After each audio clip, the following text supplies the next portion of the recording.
Hello, everybody. SmackDown. What the fuck was that shit? Uh, my name's Alex. I work and write for Smark City. With me is Drew tonight, and both of us are not too happy about what we just saw, are we? Nope. What the um, holy fuck was that? I don't know. You go for it, man. I'm reading what actually happened because I gotta put it back in my mind. Holy shit! There's nothing for me to even put in my mind because it was all trash. Literally, all trash. Yeah, and one of the big things for Smart City, like we want to be a positive website. There are a lot of websites out there for Smarks that seem to slant to a more critical aspect of talking about wrestling. And I think Drew agrees with me.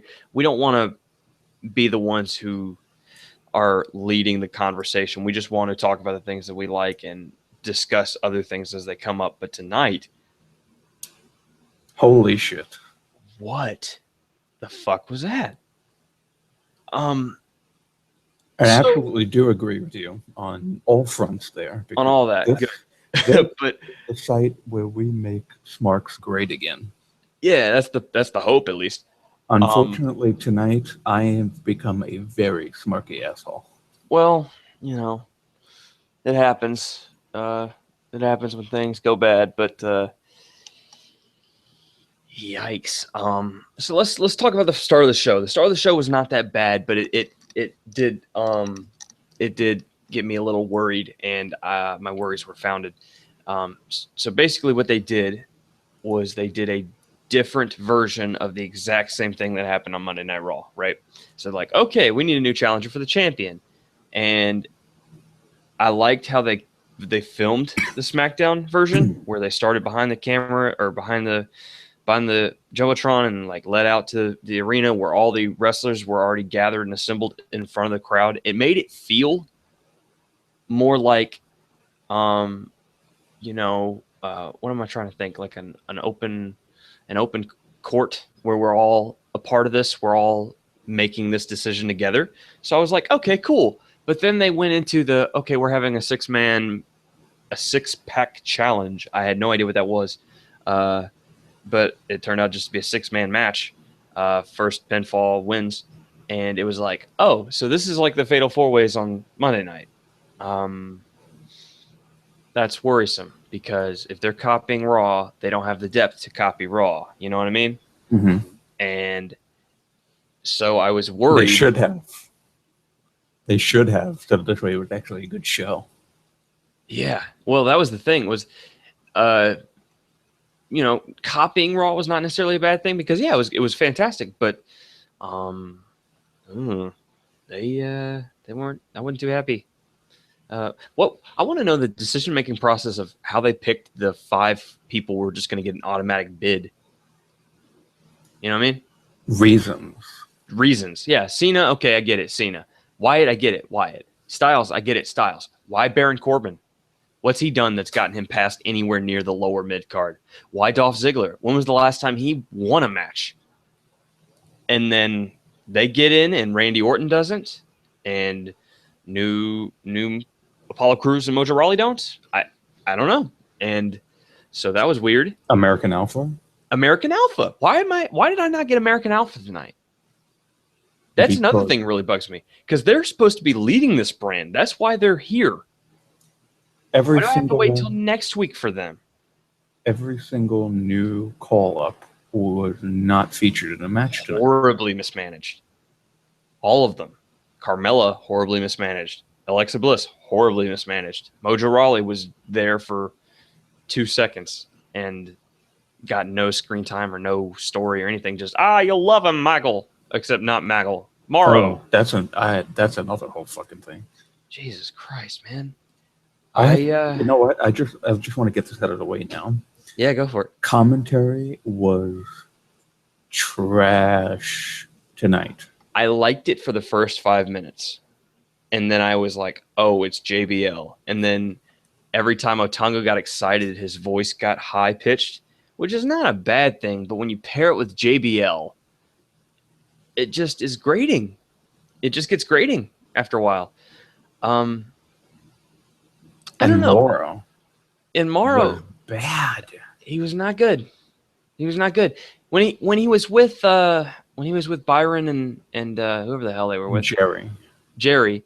Yeah, he didn't stick out like such a sore thumb. But now he's so different than the other two commentators there that it's like you don't even mesh well. What is with all the pop culture references?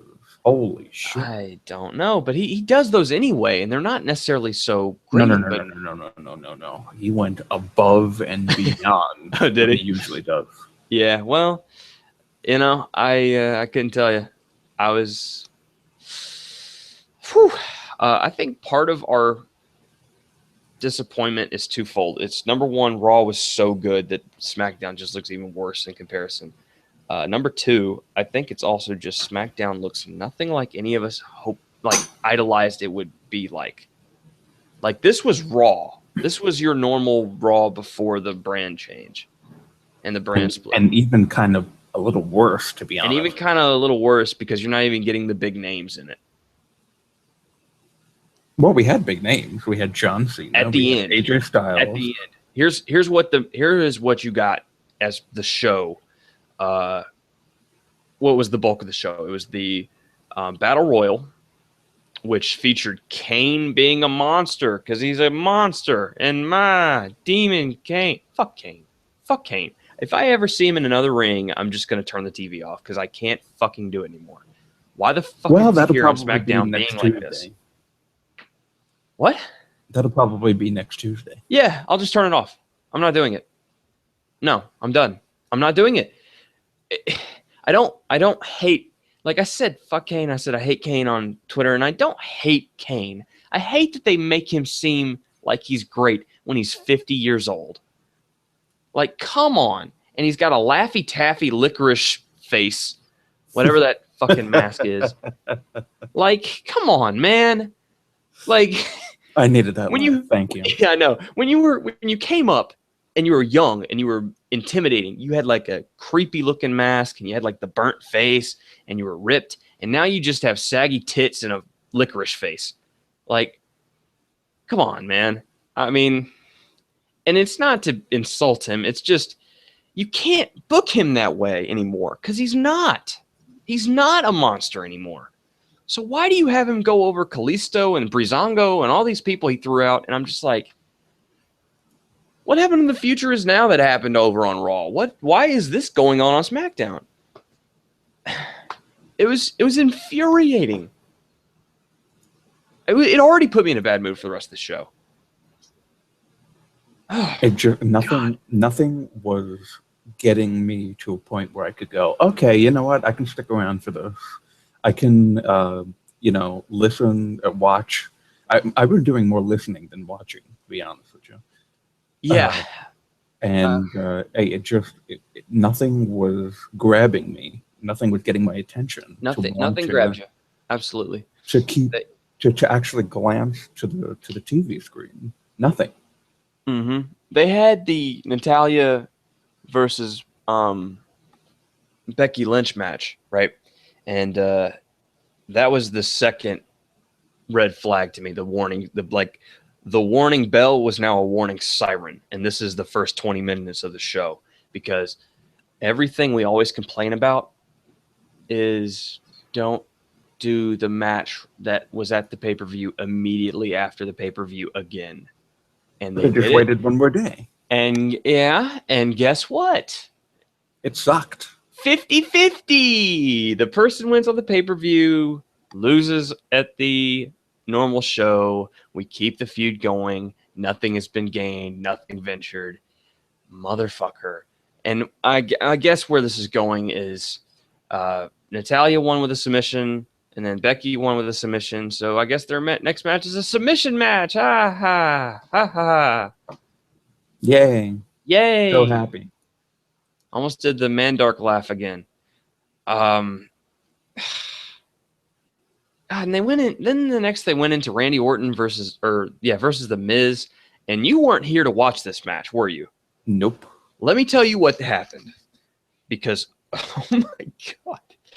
So Randy Orton. Oh, well, I do know one thing. I do know the ending. I saw the ending, and that was like, are you fucking kidding me? Yeah. So here's the thing. They were in the ring. Miz was interviewing himself because I guess that's a heel thing. And then Orton comes out and makes a bunch of emasculating jokes, leads to a match. Immediately, Orton apparently injured his shoulder for real, the one he just got surgically fixed. So he's selling the shoulder hard, or he's actually hurt. And then what ends up happening is it's a slow crawling match for like 3 minutes, and then Orton hits an RKO, and then he sits on the ropes for like 3 minutes trying to recover his arm, tries to rear up the crowd who's just dead, and then hits another one for the win. And he had to have been hurt, right? Like, that's the only explanation for what the hell that was. Well, if he is hurt now, what did that do to the SummerSlam match? I don't know. He can't fight Lesnar with a hurt shoulder. Like, you can't do that. You can't take out the trash without fucking injuring it. I mean, oh my god, dude! 50 suplexes. Oh my gosh, he's gonna get killed. He's gonna get killed because the way he got hurt too. Apparently, was he just left the ring. Like, that was it. It was just left the ring, landed on the floor. His arm hit like any other wrestlers would, and then it's either out of socket or something. So that was 0 for 3 for segments. And then we went into the... Well, can we talk about... You skipped over with the... after Becky and Natalya. I when did. Every woman You're on right. the roster came out, and then they saved the best for last. Well, here's the problem is I like Eva Marie in certain aspects. I think she can be used very well. NXT showed you how to use her very well. Drew, did you ever watch her build up to a match with Bayley for the title, I believe? I watched the Bayley match, but I did not watch the build-up. Yeah, it was good. It was very, very good. That's how you utilize her. What they did tonight, what they did tonight was fine. The problem was there was no payoff and there was no rhyme or reason to why they were doing it. Like, I like the movie star dude reading off this bunch of bullshit about her as her entrance. That's funny. Well, that's awesome. Firstly, we already have that with Miz, and Quiet on the Set and that stuff. That already okay. Firstly, I don't know. He's got Maurice there. I don't know why she doesn't say it. I don't know why he's got some other woman. I know. I can see where you're going there. They ended it with her like she was the most important one out of everybody. Oh, I hated that part. And here was the problem: is like you can end it on Eva Marie, but you can't end it open-ended like they did, where nothing was accomplished. Like, so the match happens, and Becky Lynch wins. And they get her in the ring, and they're going to do a promo, and she gets like 2 words in, and then up here comes Alexa Bliss, and everybody's like, yeah, here we go. This is going to be fun. And then you get Naomi. And then you get, I guess, Carmella was after that. And then you get Eva Marie. And then they cut to the next segment immediately after her entrance. So what happened? Why did we watch that? Compared to the debuts of the other NXT call-ups on yesterday's show, oh my god, good show, Raw, night and day. Not even night and day. It's like the heavens and hell. It's like that's how far apart they are. The starkest of contrasts. That was. Oh man, I was looking so forward to American Alpha and Alexa Bliss tonight, and we got nothing essentially from either of them. Alexa Bliss did get the most microphone time of all the women, so there was at least that. If you want to find like the sliverest of silver linings, she got the most microphone time, but Eva got the most entrance. Yeah, but that was the point of showing off the new entrance, I guess. If you're gonna get on Eva, it's because she got to go last. That's where you would be like, no, she doesn't get to be main heel over Alexa Bliss. No. That doesn't get to happen. I don't know what to say about that. Let's just move on because there's nothing good to be said. There was the Heath Slater thing, which was intriguing until That exactly. Another that was something. That was the first thing in the whole show that drew me Ears to the perked up. TV screen. Like, this might be fun. And then it wasn't fun. And Rhino. And then Rhino. What was funny to me was they were like, "Oh, it's the hottest free agent." No, it's not. No, he's not. He's not a free agent. He's not a free agent. He was fighting in NXT. He's another NXT call-up. Anyone else on any roster is a better free agent, even if they're not. I mean, because first of all, he wasn't a free agent, like you said. But if you're going to call other people from other rosters free agents, how about Will Ospreay? Yeah, we're just going to call any wrestler that's not on SmackDown or Raw a free agent. How about Ricochet? How about Matt Riddle? How about fucking Ethan Page? How about Pentagon Jr. and fucking Lucha Underground? How about anybody besides Rhino? Jimmy Havoc. So many good people out there. Noam Dar. All the dudes in the Cruiserweight By the way, Classic. speaking of Noam Dar, while I was not paying attention to SmackDown, I did read that WWE is apparently giving him a contract. Good. That's from Ryan Satin. He is 22 years old and he is phenomenal. I don't want to take credit for that. I read that on Pro Wrestling. No, I think I remember seeing that, and I get it. That's I think that's a real report, and that's we should have not been so taken away by this because the cruiserweights are going to Raw. The better NXT, I wouldn't say the better NXT people, but the top NXT guy went to Raw. I think I've already understood what they're trying to do with SmackDown. And please explain it to me. I think what they want to do is they want Cena, Wyatt, Ambrose, Styles to draw you, right? That's the reason why you're watching. And at the same time, they're trying to rehabilitate all these people who have fallen off. So like Apollo Crews, Kane, Corbin, the winner of the Becky Lynch 6-man battle. Oh my God, let's talk about that too. But yeah. I think that's the point of it. So when they were doing all these matches with people where I'm like, I don't care about you at the moment, and then I still don't care about you. I don't know. The booking decision of Dolph Ziggler after losing every match for the past year and a half to go over Bray Wyatt, AJ Styles, and John Cena.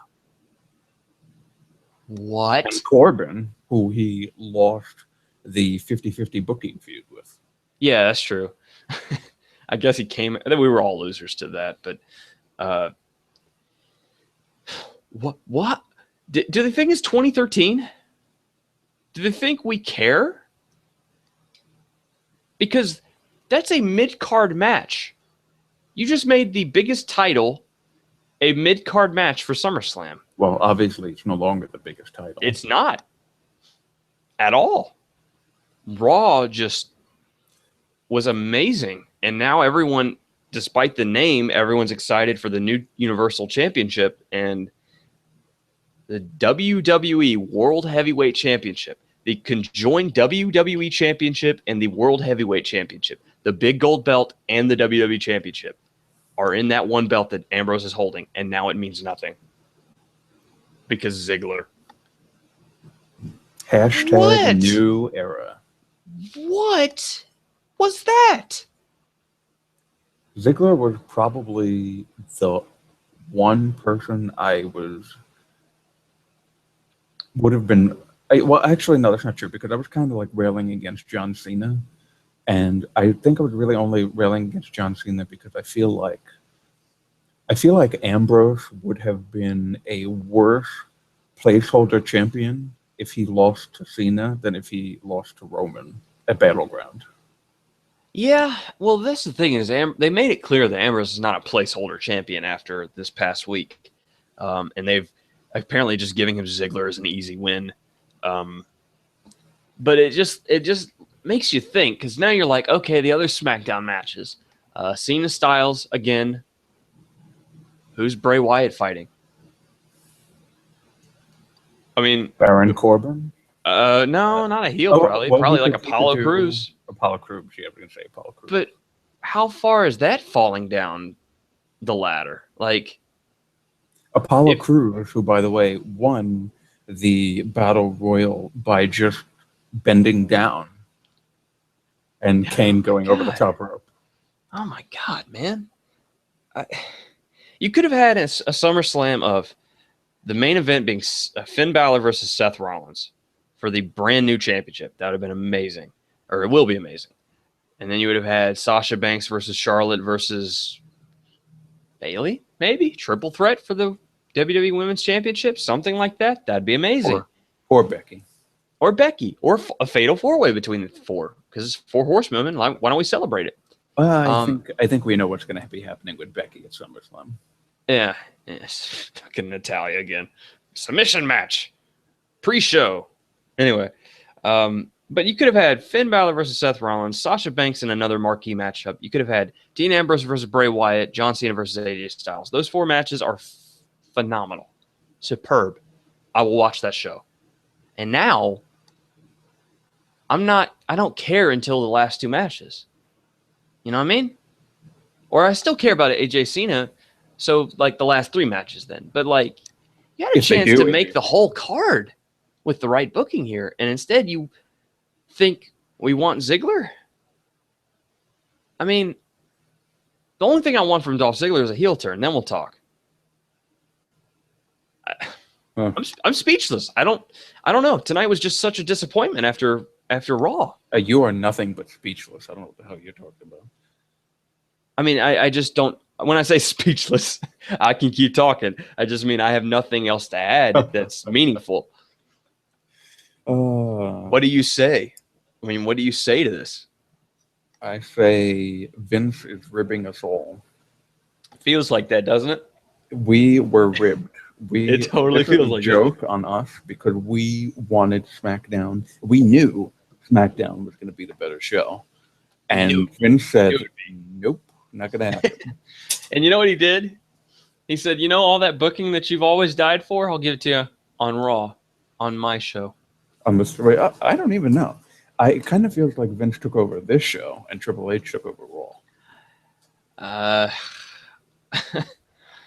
You know, it feels like that. I feel like people don't give Vince enough credit. I think he knows what he's doing, so he knows when to troll like this.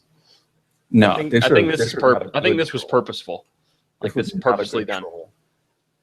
How did that benefit anybody? What, tonight? How does it benefit? If that was a troll by Vince McMahon, Jesus Christ, you moron! Why is he a moron? How did that benefit anybody? Because he's a billionaire and he already won. You turn into SmackDown Live for the first time of this draft, this new era, and bring all these old people and I'll tell you, make Ziggler the number one contender and just debut all the NXT call-ups terribly. I understand. I'm going to tell you the exact reason. I read a thing about him one time. It was a feature where they asked Vince what he thought was the funniest thing in the world. And he said, when you push someone into a pool when they don't expect it. It's kind of a crude humor, right? Well, he's a billionaire who is not going to win or lose based on the outcome of how the ratings are for Raw and SmackDown going forward. They don't really matter to him. Like they do, but they don't, because he's a billionaire. He's already won. He's 70 years old. So yeah, why not fuck with the fans? Why not say, you know what, you wanted SmackDown to be so great? Nah. And you'll turn in because Cena's on there. He needs to retire right now. He's never gonna. Come on. He's gonna die before he retires. That's justifiable, what you just said? Oh yeah, it's justifiable because he's a billionaire, and it's his company. Damn it. Well, in that case, SmackDown will become YouTube viewing from now on. Yeah, I'm thinking so. I'm thinking I'll turn in next week just to see American Alpha if it doesn't improve, and I think it will improve. I think tonight was just a oof. It was not good. I mean, Raw set the bar so high, Yeah, and I so wasn't high that expecting it it's to beat Raw. I was just hoping it would compete. It did not compete. This was Major League versus Little League. That needs to be the title of your review, by the way. Major League versus Little League. yep, that's what's going to happen. And by the way, don't expect much in that review because No, it's I just wouldn't get too into it. not going to be a good one. I would talk about the good things. I would say, "Hey, Shelton Benjamin's coming back," which was the highlight You of the should do it then entire because I show. have literally nothing good to say. Did you ever watch Shelton Benjamin? I don't think you ever No. did. Let me find. There's a match I got to show you with him and Shawn Michaels. Um, I'll find you that, and then you write your But review. again, that's hashtag old era. Yeah, but What are we doing for the new guys? I mean, even Ziggler is not hashtag new era. no, he's. I think I remember him saying he was going to retire within the next couple of years. So, Good I riddance, mean, buddy. well, I would say good riddance. I would say congratulations on a successful career, but I don't want to watch you too much anymore unless you turn heel. Congratulations on a successful career up until 2012 when you cashed in, and that was the last time anyone ever cared about you. They cared a little bit more. It was just Oh, right, they cared. they cared until the 2014. Sting. They cared until the Sting thing, where he was the one guy who saved, I guess, Raw at the time or whatever, and then they immediately they had Cena reverse it or something. Yeah, we're like, seriously, Ziggler, you literally don't matter. Any accomplishment you have, they're just going to take it away in a minute. So, 2012, that one moment, and 2014, in that one moment, were the last two relevant points in Dolph Ziggler's career. yeah. So, And now it's 2016. So SummerSlam 2016 will be the last moment in Dolph Ziggler's career, and we'll see what happens in 2018. Yeah. I don't know. If I was giving this show a letter grade, it's a D minus minus minus. I don't think it failed, but it was not good. I think our 1 out of 10 grade for it is apt because for our grading system, 5 is supposed to be an average show. So if you see 5 and you're like, "Whoa, that's really low," it's supposed to be average, right? So 0 would be like 0 would be failure. I think tonight's like a 1 out of 10. It's like right on the cusp of failing. If I could do a 0.5, I would do a 0.5. I wonder if I can. I'm going to try. Well, here's the thing. You can't pass with D's anyway. So, well, you can, but not in a lot of places.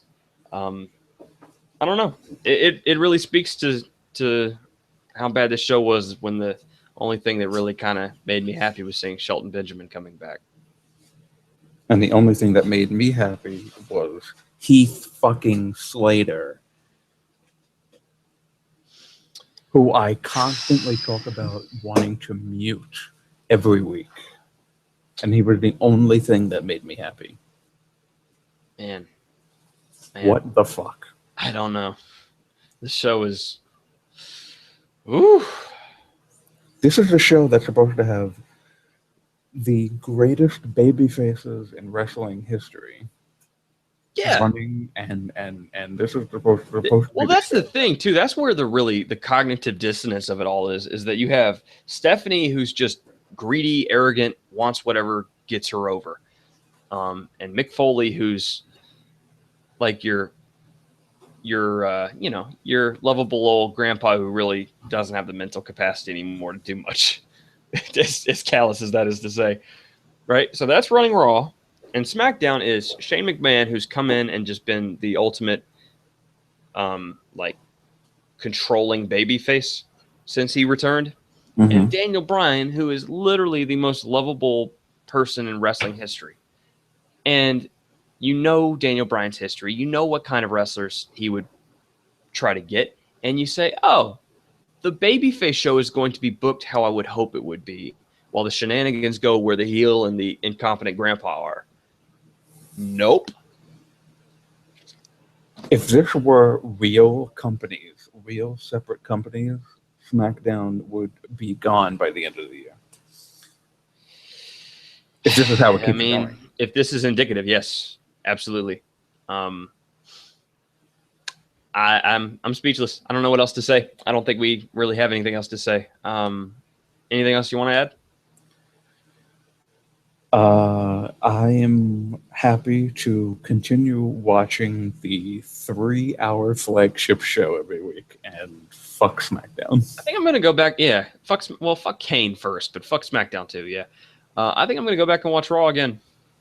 I've watched it twice already. I'm gonna watch it a third time. There's only really a couple of parts that you care about more than anything else on that show. But Well, the whole thing was good. That's the problem. Is that the pacing was all good. So even the things I didn't really care too much about were good. that's But, the problem. You said that's the problem. Yeah. I don't know, man. God. I don't know.